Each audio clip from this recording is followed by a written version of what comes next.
People are getting conflicted. Mute करा था.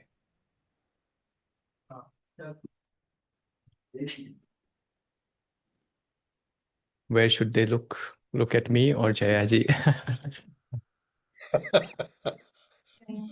Okay. Well, good evening, everyone, and welcome, Jaya ji. Thank you for spending this time with all of us. Jaya ji does not need an introduction, so I'm not here to introduce him, but more to welcome him. Thank you again for spending this time with all of us. Jaya ji, as many or everyone probably knows, but some of you who don't, Jaya ji used to be in Pune. He has probably spent more time in Pune than probably most of us here. And he is still very much part of Pune, guides us and then inspires us constantly.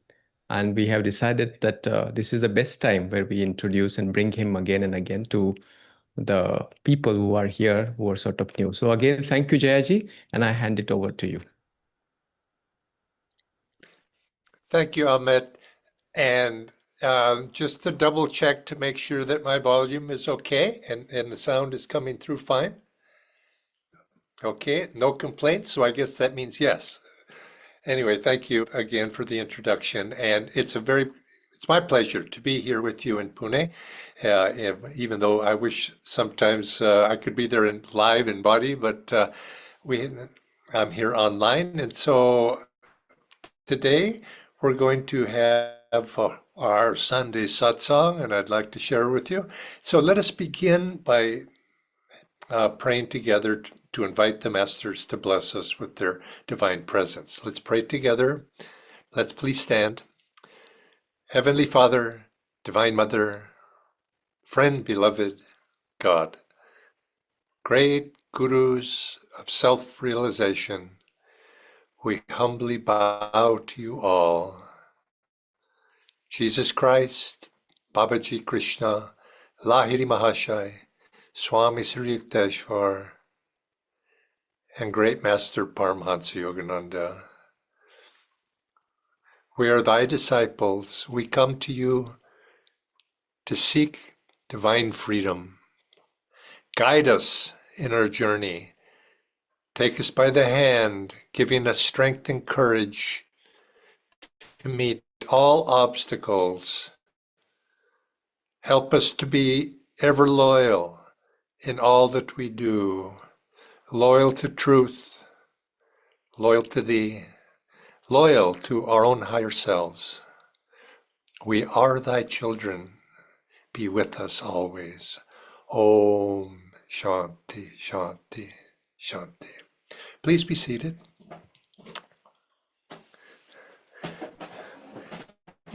And I'll play a chant. What we're going to do here is I'm going to play a chant, and then let us meditate for about 15 minutes. And we'll meditate 15 minutes, gathering, trying to draw that inspiration, feel the Master's presence. And then I'll conclude the meditation for those of you who may not be common.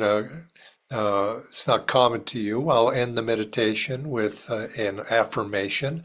And then after the affirmation, we'll have some readings and the discourse for today. And I think some of you are going to help in that regard, doing the readings. So let us begin.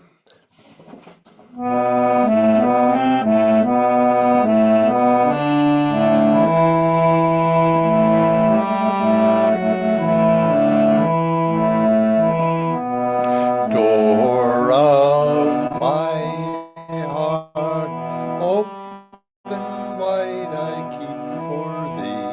Door of my heart, open wide I keep for thee. Wilt thou come, just for once come to me? Wilt thou come, just for once come to me?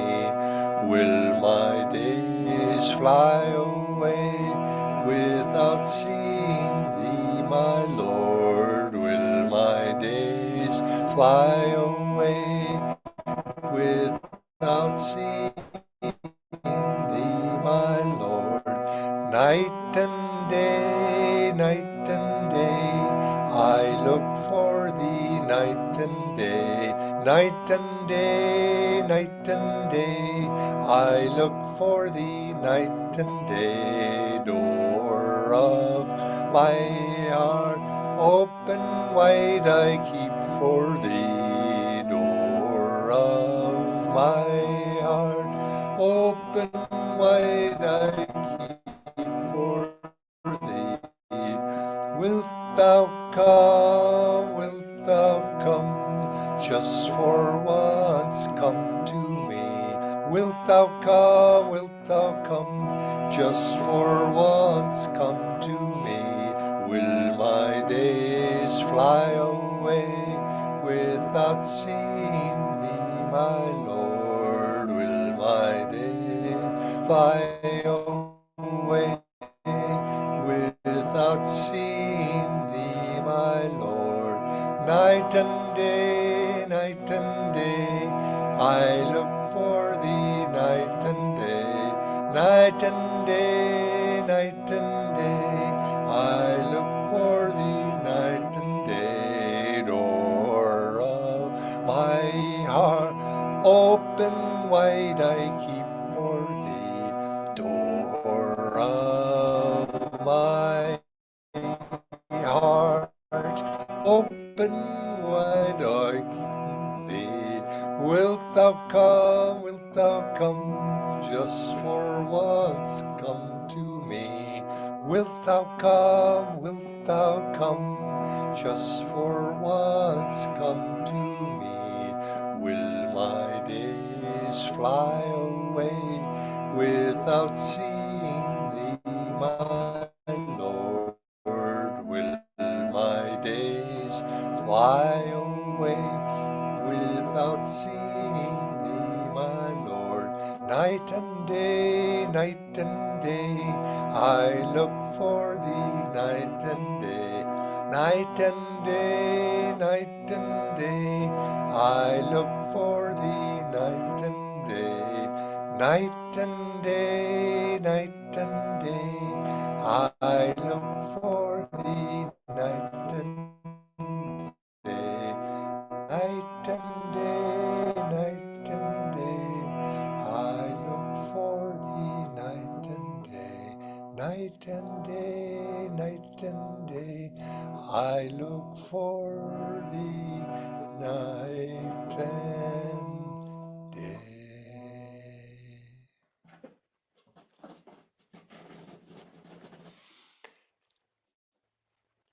Now let us take that devotional call. Let us take it into our meditation night and day, night and day. I look for thee night and day. This is the essence of the spiritual path that draws God to us, a response. Our heart must be longing. Why should God reveal himself to us if our heart is dry? To those devotees who truly want God, Divine Mother comes. So let us lift our eyes up toward the spiritual eye, but beginning first, let's take a deep breath. Take a double breath. Hold the breath in the body, tense the body, and throw the breath out. One more time. Inhale, double breath. Tense, and throw the breath out. Now take a deep breath. Inhale, double breath, but no tension. Inhale. Hold the breath in the lungs. Concentrate your attention at the point between the eyebrows and keeping your tension there. Exhale slowly. Now inhale slowly. Hold for a moment. No tension. Focus on the spiritual eye. Exhale. Once more. Inhale. Hold for a moment. Exhale. Now let us breathe naturally. Watching the breath come in, the air come in through the nostrils and expelled out through the nostrils.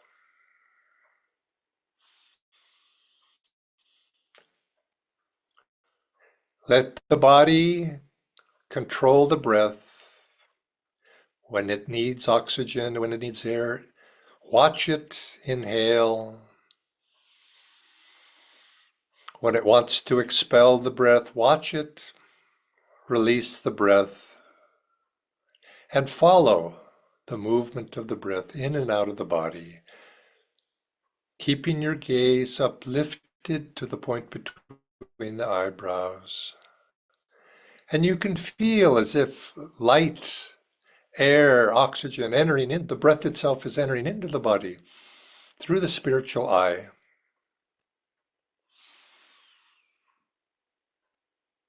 Going out.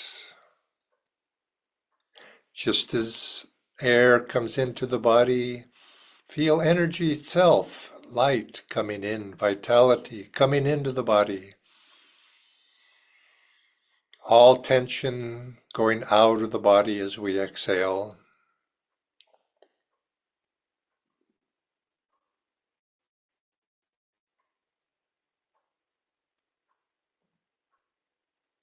And as the breath begins to naturally become calm, feel the aspiration of the heart, calling out to the Divine Mother, reveal thyself, reveal thyself, come to me, Mother.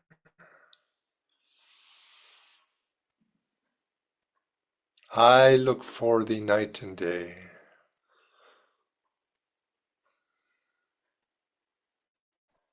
My heart is open wide for thee.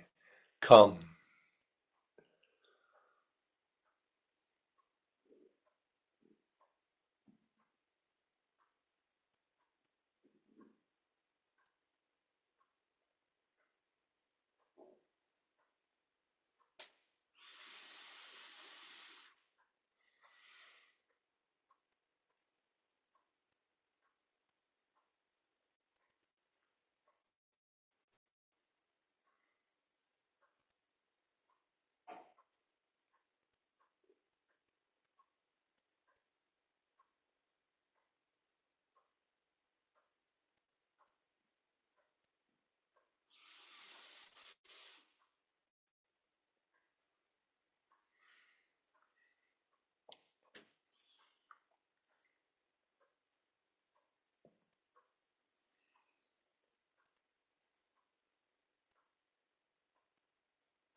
Now, as we continue to meditate, let us listen to these words on the topic of concentration, this week's affirmation. Concentration is the secret of success in every undertaking. Without concentration, thoughts, energy, inspiration, purpose, all one's inner forces become scattered. Concentration is the calm focus of one's full attention on the purpose at hand. Concentration means more than mental effort. It means channeling your heart's feelings, your faith, and your deep aspirations into whatever you are doing. In that way, even the little things in life can become rich with meaning. Concentration should not involve mental strain. When you really want something, it is difficult not to think about it. Concentrate with interest on whatever you do, and you will find yourself absorbed in it. Now, for this week's affirmation, let us repeat these words, first loudly. Repeat after me. Whatever I do in life, I give it my full attention. Like a laser beam, I turn from before me all problems, all obstacles.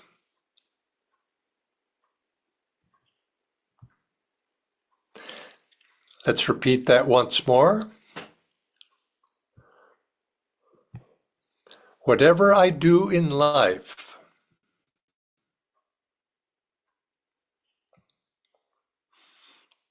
oops, hold on a minute, I lost it.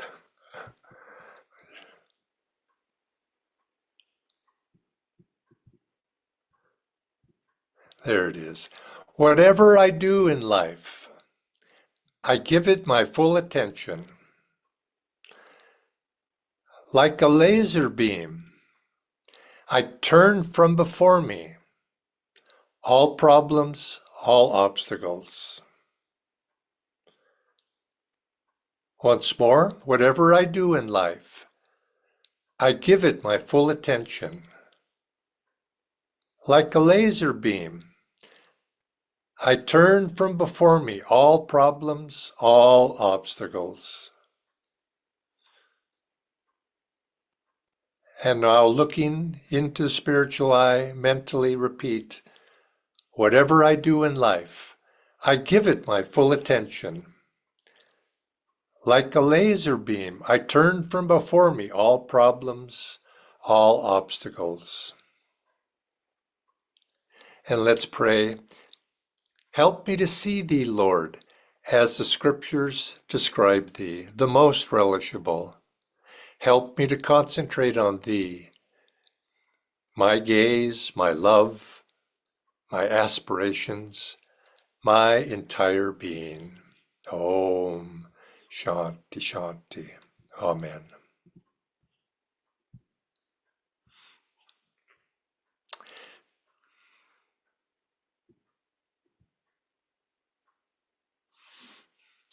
Welcome everybody once again.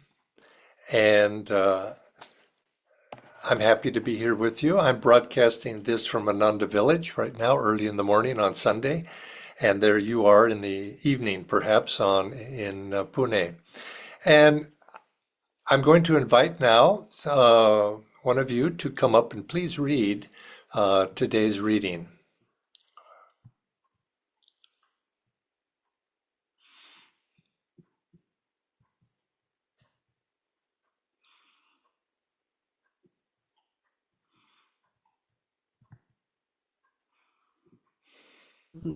So, how democratic is truth? Truth is one and eternal. Realize oneness with it in your deathless self within. The following commentary is based on the teachings of Paramahamsa Yogananda. We live in an age when people assume that knowledge should be available equally to all in matters susceptible of judgment by normal common sense. However, everyone knows there are exceptions. Access to a control room for the intercontinental missiles is limited by universal consent to a very few. Access to the controls of a passenger airline is limited to those with the necessary knowledge of operating them, and also to those with proper authorization. If people don't see the disadvantages of making more certain knowledge universally available, it is only because they are ignorant of the risks involved.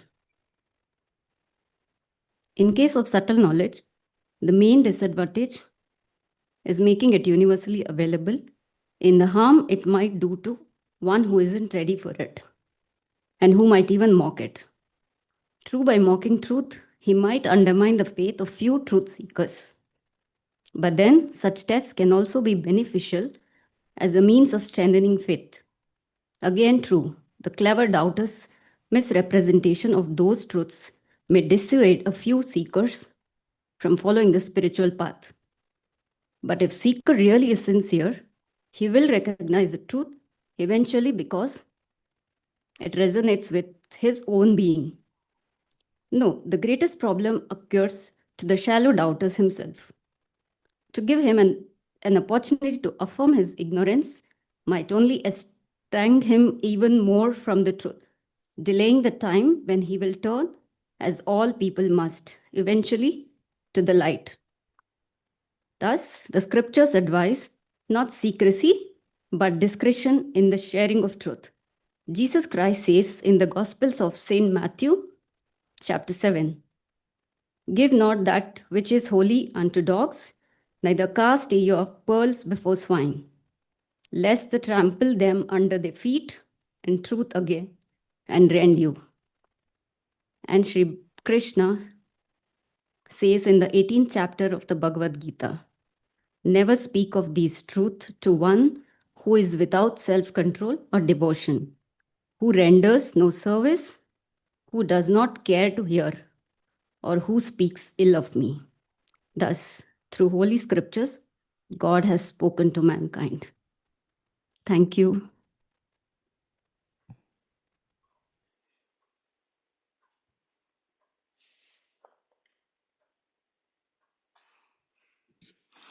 Thank you. I want to start off by referring back to the what Sri Krishna says in the 18th chapter.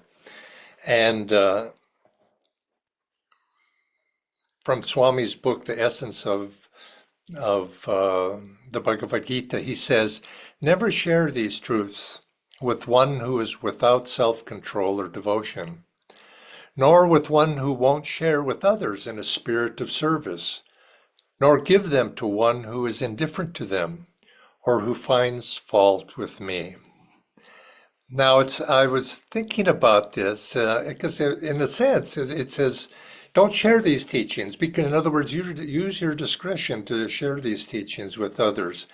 And then, of course, we're also taught that, yeah, we should share these teachings. This is good news. This is something blissful. This is something that's going to help other people. Why should I not share them? Well, we have to use discretion, is what it's being said here. But a common experience, I know this was an experience with me, and I suppose that perhaps it might be common with some of you too. But it's not uncommon for somebody to read the autobiography of a yogi, and you feel that impulse. You're so excited. You say, oh, this is great. And you go to other people that you know that you want to share that with. It's like anything that you find joy in something, you want to share that joy with other people. And so you begin to very earnestly say, you have to read this. This is great. And you find that, to your disappointment, that it's not necessarily universally, and that people are not universally enthusiastic about it, and they'll show no interest. And I remember this is what happened to me when I first read the autobiography. It was one of my best friends and one of the person who had from various times in college had been my roommate. And he was we were in tune on so many things that I was sure that he would pick up on it. But he started reading it, and didn't get very far. I remember seeing it on his bookshelf once. My copy that I originally purchased, I had given it to him. And so I saw it on his bookshelf, and I saw he had the bookmark about halfway through the book. And he never did finish that book. And it was so disappointing to me. And I thought, how's that possible? How's it possible he's not seeing the same thing? And it took me a long time to get over that disappointment that it just wasn't right for him at that time. And even to this day, I don't think it's necessarily something that he would feel interested. He went and lived a good life. He got married. Everything went fine for him, had a good career, but he never became spiritually interested. And it took me time to realize that each of us are on a long, long journey.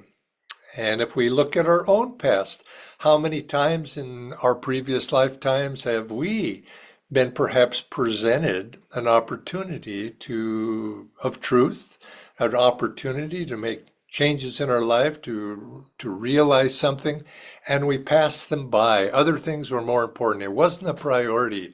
The time isn't right. It wasn't right. And such is the case for each one of us. And so consequently, we have to realize that because we're so enthusiastic, other people may not be. They may have right now other karma to fulfill. And that doesn't make them a lesser person. And who knows? I mean, the time may come where they do read the autobiography or take up spiritual path of some sort, and they may zoom ahead the great speed, maybe surpassing whatever it is that we've done. But at this moment, they aren't ready to hear what it is that you have to say. And so, in a sense, it's an example of what not necessarily your intentions are good, but your timing perhaps is not right. And there's a temptation, I think, in all of us, in our enthusiasm, to impose that enthusiasm upon other people. And if you look in other things in your daily life, it's not just in spirituality, but other things that your enthusiasm for, you want to share, and that's good. But we have to use our good judgment when they're sharing to find that opportunity when whatever it is that you have to share with other people can be received. And this, of course, is something when other people you see, raising a family, for instance, raising children can't receive what you have to offer until the time is right. They have to develop in their maturity. They have to get to a point where they can hear. For those, or as Jesus Christ would say oftentimes in the Bible, for those who have eyes to see and for those who have ears to hear, these teachings are for them. And what can you perceive? So that doesn't necessarily mean that we don't share. But it does mean we have to be perceptive enough to be able to share in a way that's going to be helpful for another person, the inner need. And I think we see the same thing in ourselves, is sometimes we're not ready to hear something. And Swami Kriyananda used to say, somebody would point out a fault that was very obvious in another person. Why don't you tell them something? Why don't you correct them? And Swami would say, yes, I'll do that. And he wouldn't. And the reason he would say, you have to wait for the time is right when that person's going to be able to hear what you have to say. And Swami would say sometimes years would go by. And then finally, when that time was right, he'd bring up something and the person was able to hear it. And this takes, if you want to share, you have to develop the maturity and the understanding to be able to intuitively understand what's the right time. And then not only what's the right time, what's the right way, how can you phrase what you have to say, not necessarily in phrases that was brought you to that understanding, but what would that person be able to hear? And this is a mark of sensitivity, and it's a mark of spiritual maturity on your part, if you can do that, but not just spiritual maturity, maturity in general, the ability to relate to the reality of another person and respond in such a way as to be able to reach them. But if you cannot go beyond your own reality, what happens, you end up imposing yourself on other people. And this can be bad for that other person. I'll explain a little bit, but it also can be bad for you too. Now, I remember back, I was speaking at it in a different class, and this example in my mind came up. I was recollecting when I was in college in the United States, and it's a tradition in the Christian, some denominations of the Christian religion emphasize proselytizing, going out and trying to convert other people. And yeah. I sort of admire their enthusiasm, perhaps, but it's, usually people don't receive that very well. But there was one fellow in my college. He would, right when the college property ended and the public and the town property began, there was a corner there, an intersection, where he would put a box, and he would stand up on the box, and he would preach the gospel. In other words, he would preach about Jesus Christ and the need for people to repent and to be able to change their ways and bring Christ into their life. And now that's actually not a bad thing to say, of course, but he was so enthusiasm, and he had this phrase that he became famous for. He says, and when people would challenge him in anything, and he would point his finger at them, he'd say, "Oh, bless your dirty little heart." and he would go on, and how successful he was of ever converting somebody, I don't know. And he was probably, what he was doing, I feel that most people that proselytize like that and go out and publicly, they're doing it for their own benefit. There's probably some doubts in their own mind. They need to strengthen those doubts. And by expressing them to other people and trying to get other people to convert other people, they're probably affirming that, those beliefs to themselves and strengthening their own doubts. But this guy's name was Holy Hubert. And he preached for years. He was there. He would come and go and telling people, shaking his finger at people. But I had to admire something about him. I admired his perseverance, and he did have a good sense of humor, because then obviously he ran into a lot of adversity and people arguing with him. And I thought, when somebody's trying to proselytize you in that way, there's no chance of you arguing with them, because it won't penetrate. And so you just sort of say, "God bless you, but let's go our own way." But anyway, Swami said something interesting about that, and I wanted to read a quote. Swamiji said, "Never try to impose even good ideas on anyone. And even if you're sure that those truths in yourself, in other words, he's saying, don't impose your ideas, and it's sort of in a forceful way. Swamiji's saying, people need to ask first. They must seek understanding. To try to force even wisdom on them would be an offense against their eternal birthright of free will." That's interesting, but here's another point to consider. You can actually try to oppose truth, or your opinion, you might say, but you consider it to be true. Trying to impose truth on another person can actually cause resistance. It's not good for that person. They need to have an openness. They need to actually seek. To impose something can cause resistance to that person if you're heavy-handed about it. Now, to offer something is one thing, but to try to impose it, actually, isn't it so? Somebody tries to impose something and you're not in agreement necessarily with it, And maybe you're even neutral, but if they are heavy-handed about it, it brings up a resistance and to anybody inflicting something on me. And perhaps I begin to build a wall, even though maybe what that person is saying could be true. I build a wall against it, and so this is what happens. Imposing something, even children are this way. If you try to impose something on your children heavy-handedly, they may do it simply out of discipline, but they're going to inwardly build up resistance. And there's this subconscious resistance. Now, if it's resistance to truth, might remain with them all their lives. And so we have to be careful about this. They don't want to listen to you, or they don't want to listen to anybody, and that is hard for them. And once they do that strong enough, especially as children, it remains there. So we have to be careful. And I've seen this. It's like a child forced into a particular religion or religious way of believing against his will sometimes rebel. And maybe the parents force their child in other ways too, besides religion, until finally their child resists everything having to do with anything having to do that. And unfortunately, it's a mistake that parents make sometimes, being heavy-handed in that way.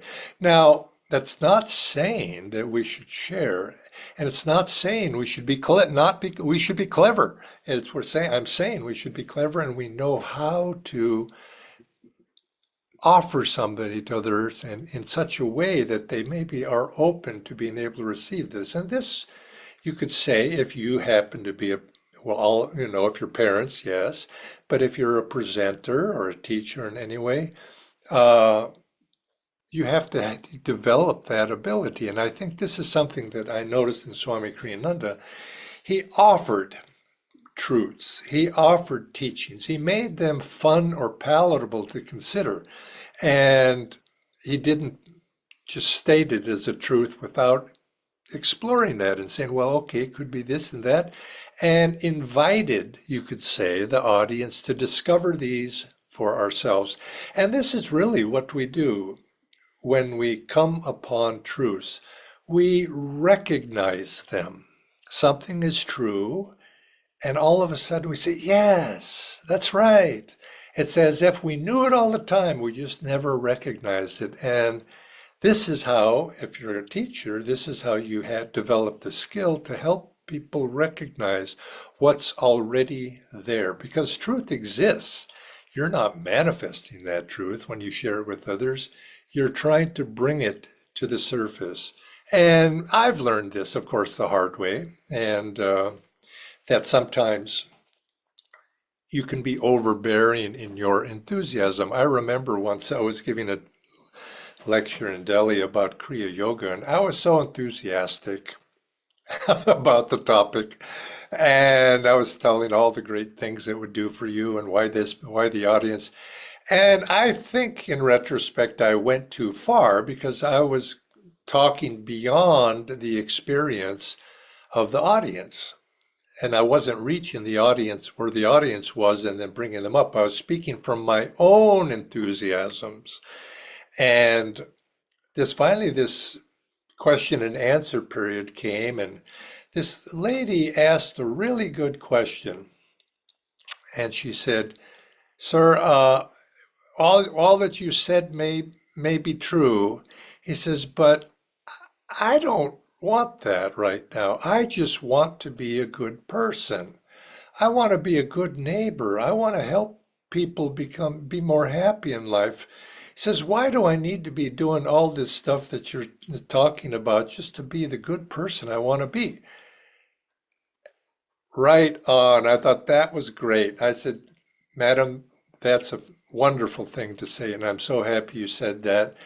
And please, that's the step. Be a good neighbor, and that you're putting yourself in the right direction. But afterwards, I did go up and talk to her.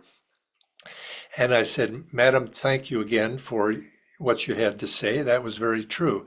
He says, and I support you 100% in being a good person and trying to just be a good neighbor and raise raise up the neighborhood, you might say, raise up your friends. And I says, I wish there were millions and millions of more people just like you that would come to that.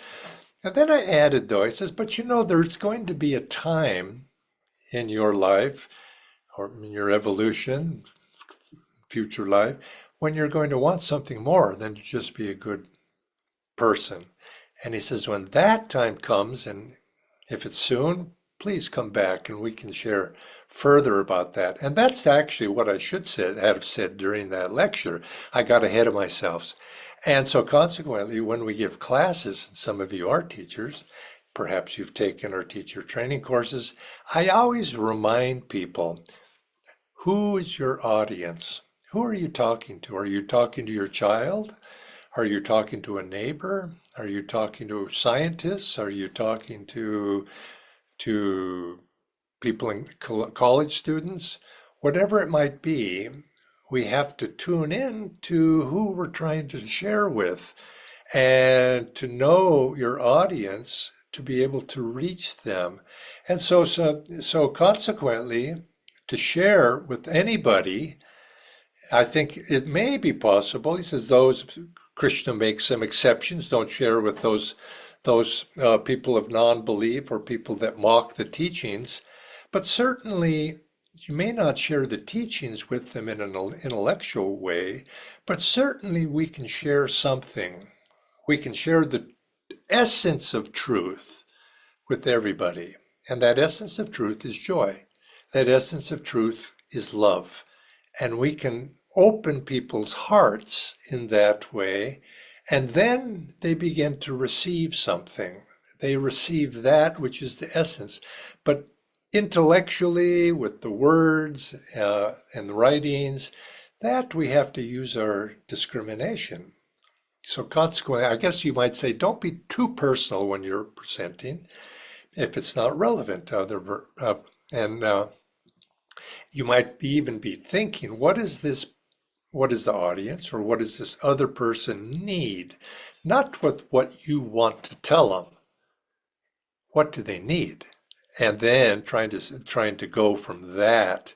And if anything that you do, and of course referring back here to what Krishna was saying, anything, if you what you want to avoid is stimulating resistance or mockery in your listener. And if a person this is why Krishna says, people who don't accept the teachings, or Jesus saying, don't throw your pearls before swine. It's not healthy to stimulate that in another person, to stimulate mockery, to stimulate that resistance. But even further than that, it's not good for you either. It's not good for me. It's not good for me to cheapen the teachings, to, you might say, distort them in some way. But to give something, a wonderful gift to somebody, and they just throw it in the trash, how does that make you feel? You don't feel good about that. You felt that, in a sense, you've cheapened that beautiful gift that you've given to somebody, and it makes everybody, the energy goes down. Rather, we want to stimulate interest, stimulate a willingness, still stimulate openness. And so and I was reading this, and when we read this, whether it's Jesus Christ saying, don't throw pearls before swine, or, don't share these teachings with those who are, are resistant, or or of low consciousness. We're thinking we're refusing to share the teachings, somewhat we're reprimanding them. And don't think that way. Don't have the thought, oh, I'm not going to share this with you because you're unworthy. You don't deserve this. That's not a kind way to be. If we're withholding something, truths, we're withholding high teachings, do it with the motivation that you're trying to be helpful to that person. It's not going to help you, but don't leave it there. What will help that person? That's what we want to do. The idea is that we want to be serviceful, and we have to be looking what might be helpful to this person. The deeper teachings might not be that. It might not be good for them. but certainly something can be, and certainly an uplifting vibration can be that. And so we have to become strong in our own attunement and devotion before attempting, you might say, to share, especially when people are actively opposing us. And I notice sometimes it's not good to share with people who are negative or in opposition unless you have deep stability in your own spiritual life. And then that's why I think those preachers that get out there, I think they're not strong enough in their own inner life to withstand opposition. And so that's why they have to forcefully, impose on other people. But if you're not strong enough, that opposition can cause doubts in you, and so you don't want to subject yourself to that. Don't be drawn, in other words, into arguments or unneeded debate. I usually just say when somebody assails me with doubts, or they want to oppose what I have to say, or they say, "Oh, you're totally wrong," and I don't want to get into arguments. I say, maybe you're right, but what I'm doing, it works for me. And so consequently, and you might remember when you're getting into a debate, there's a saying, the devil is a better debater than you. So don't debate with the devil. It's like it's temptation. Don't get into a debate with temptation. Just say, that's not for me. Rather, this is what works for me, and just leave it at that. And Swamiji, again, a quote. I got here a quote from Swamiji. He said, "Spiritual truths should be taught selectively. And this is not to say that we have no right to them eventually. On a deeper soul level, the highest truths are ours eternally. They are never denied to us, but are only withheld temporarily until our receptivity equals the power of the revelation they contain." Now, that I think this is true, that you don't have to worry about truths being withheld from you. And I've found it to be true is that when there's a saying, the guru appears when the disciple is ready. And I think that's true for truth in general. The truth will come and appear to you. The truth will be revealed to you when you are ready and open enough to be able to receive it. In other words, as our intuitive power grows, we begin to attract truth to ourselves. Truth reveals itself. It doesn't withhold. God doesn't withhold the truth. God reveals the truth. It's right there, but we have to uplift our consciousness to the point where we then can recognize it.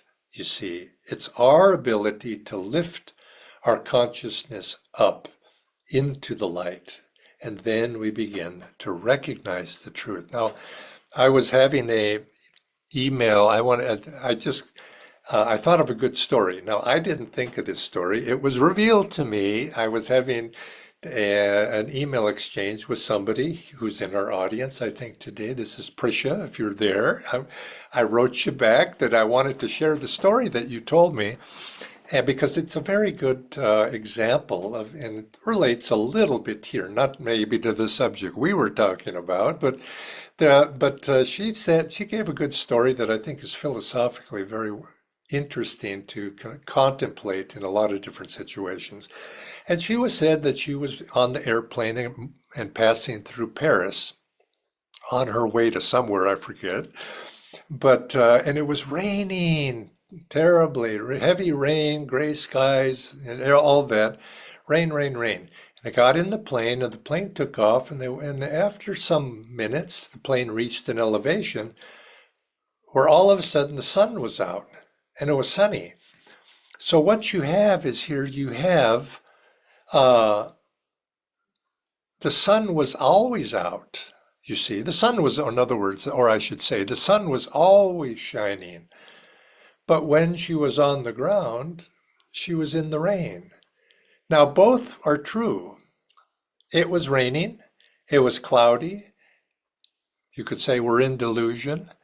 But at the same time, that sun is shining. Both are true, and you can expand that to many different things in life. Many truths can be true at the same time, which reminded me when I got that email back from Prisha with that story that Swami used to always say. He says, there's a way of thinking that is prevalent in some cultures, and he specifically was pointing out the American culture, that where people are they think in terms of either or. You're either right or you're wrong. It's either sunny or it's cloudy. You're either up or you're down. You're either true or it's false. This either or consciousness is a very philosophical, limiting way of looking at life, but it's inbred in people's thinking. He says, and this is one of the reasons that he said he found in India to be more congenial to his own way of thinking. He says India tends to naturally see things not in strict either or terms, Aristotelian thinking, but rather in terms of both and. More than one thing can be true at a time. And I thought that's lovely. And Swamiji said that's how, and he appreciated that way of thinking more than he did in the West. And so I mentioned this because here we have a mostly Indian audience. And India itself is an interesting, as Amit alluded to, I lived in India for many years. And it was one thing I very much enjoyed, that yes, many things can be true at once. But I did notice that Western way of thinking is making inroads. It's either or. You're good or you're bad, or and so you're a sinner or you're a saint. There's no Mr. in between. We are mired in delusion, but we forget we're also true. We're children of God, and that's our deeper reality. Both can be true, but to be able to perceive truth, the necessity is to be able to develop an open heart in order to allow us to be able to perceive truth. So if we're in the gray skies of Paris, we look out, nothing's working in life. Does that mean that life is gray and dull and that's the reality? No, that's the reality we find ourselves temporarily in, but we open the heart, we elevate our consciousness into a higher plane, and the sun is always shining. But our likes and our dislikes, they leave little room for that sun to get into our lives. And so one's readiness to learn depends upon how intensely we care to learn and our ability to uplift ourselves into a state of consciousness that allows us to be able to learn. And that which applies to us also applies to other people as well. And if we want to reach them, is to keep that in mind. So the Bhagavad Gita says that these teachings should be withheld from those who mock the teachings, those who render no service. And in other words, they live in the state of ego consciousness. But remember, behind that ego consciousness of others, behind that ego consciousness of ourselves, there is that divine aspiration for God. Hidden though it may be, but it is there. And to the ability we can awaken that in us. And that's our goal when we're trying to share something with other people, is to awaken that desire for deep happiness, that which they really want. It's not necessarily the outer form of truth in logical terms, but they want that joy, they want love. These are the universals. And to the degree that we can awaken that in others, and perhaps you could start by saying to the degree that we can awaken that within ourselves, will increase the ability also to awaken that within others as well. So I'll leave it at that. And I'd like to now invite us to just consider that. And I'd like us to conclude our Sunday service this morning. We concluded, or our Sunday Satsang this morning. Let's conclude this with our arati. Let's conclude this with offering ourselves and sharing the joy that we feel with others as well. And so is somebody, is somebody going to play I'm going to do the arati, I suspect, that then here at my altar, and then I'll hold the light up, and those of you who feel so inclined, I invite you then to come up to the altar there. And if you choose to, you can come to the camera as well. And I'd like to offer mentally send my blessings to you as well. So who do we have as our player, as our musician today?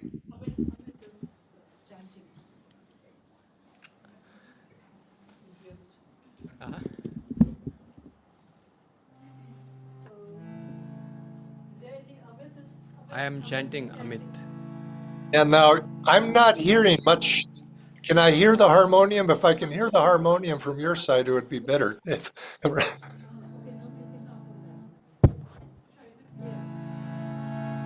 Okay, there it is. Shri Guru Deva Om, Shri Guru Deva Om, Shri Guru Deva Om, Shri Guru Deva Amen. Shri Guru Deva Om, Shri Guru Deva Om, Shri Guru Deva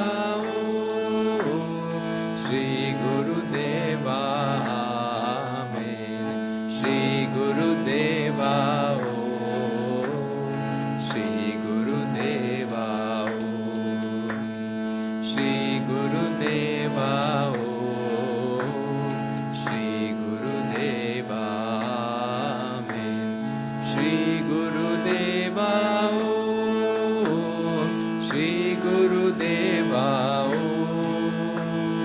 Shri Guru Deva Om, Shri Guru Deva Amen. Shri Guru Deva Om, Shri Guru Deva Om, Shri Guru Deva Om, Shri Guru Deva Amen. So I invite those of you who feel so inclined to go to the altar, receive the light. And if you wish to come to receive the light here at the camera, please do so.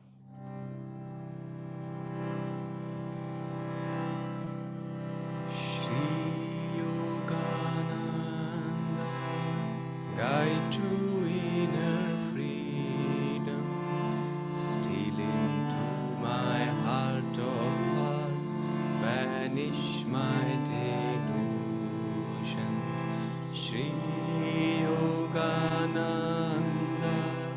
guide to inner freedom, steal into my heart of hearts, banish my delusions. Shri Yogananda, guide to inner freedom, steal into my heart of hearts, banish my delusions. Shri Yogananda, guide to inner freedom, steal into my heart of hearts, banish my delusions. Shri Yogananda, guide to inner freedom, steal into my heart of hearts, banish my delusions. Shri Yogananda, guide to inner freedom,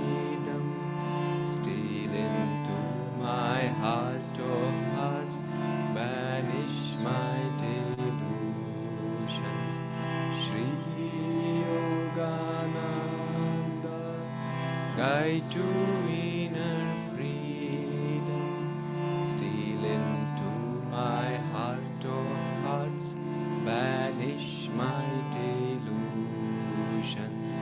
Shri Yogananda, guide to inner freedom, steal into my heart of hearts, banish my delusions. Shri Yogananda, guide to inner freedom, steal into my heart of hearts, banish my delusions. Shri Yogananda, guide to inner freedom, steal into my heart of hearts, banish my delusions. Shri Yogananda, guide to inner freedom, steal into my heart of hearts, banish my delusions. Steal into my heart of hearts, banish my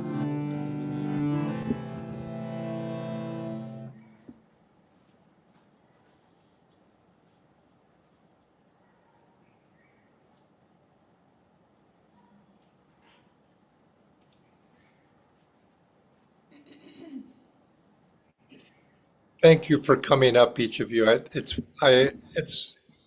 helps me to see your faces and gives me great joy. Let us now rub our hands together and let's send these blessings out into the world at large. Om.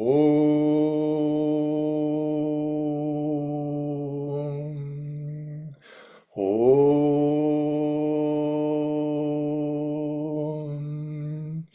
Om.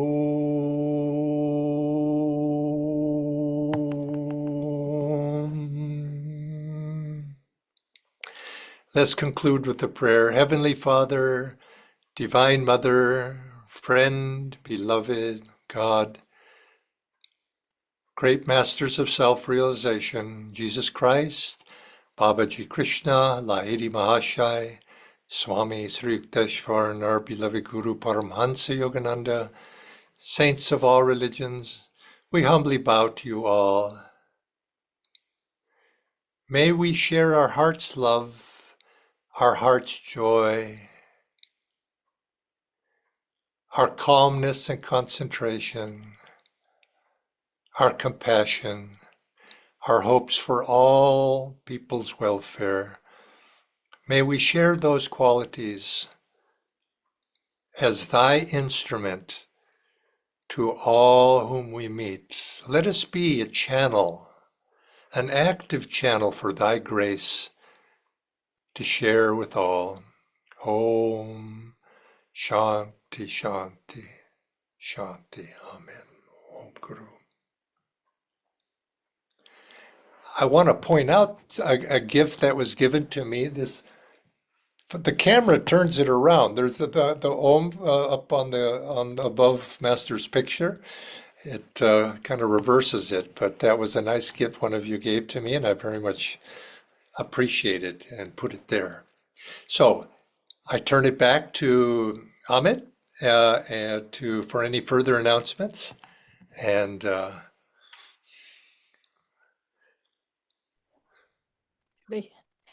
thank you, Jayaji, for the beautiful satsang. Again, remind us how to be more kind with people and with to serve better way to everyone, the sensitive. Yeah. So we have announcements for the August and September. Next Sunday at 3 to 6 p.m. we'll have discipleship program. So please welcome everyone. And 6 p.m. we'll have Sunday Satsang with Dhanaji. The same Sunday, 6 p.m. So please mark the calendar. And I think this is the program Practicing the Presence of God, which is leading by Gurgaon. Yeah, practicing, right? Yeah, it will happen August. Oh, Pavani, they didn't mention who is leading. Okay, so we'll have Practicing the Presence of God special workshop, which will happen next August 24th, 10 a.m. So please, if you need more details, you can reach Xenia or someone in the center. And August 31st, 9:30 a.m., we'll have Kriya ceremony. Please come with your flower and fruits. And we'll have on September 2 special workshops. They are only for Kriya Bans. One workshop will happen here. It is on special, on seclusion. Yeah, sorry. It is, I have more details here. So seclusion in the price of greatness. So it will be hosted by Anandita here in the center. It happens 7 September, Sunday, 10 a.m. to 12 p.m. And the last, but more important, it is silent retreat, which happens in Vatunde. How you know it is Swamiji house is there. So, and 1 second, sorry. Yeah, and the date it is September 19th to 21st. Only again for Kriya Bans. So please, we encourage you, everyone, to join these events and deepen your spiritual practice. Thank you. Thank you, Jayaji.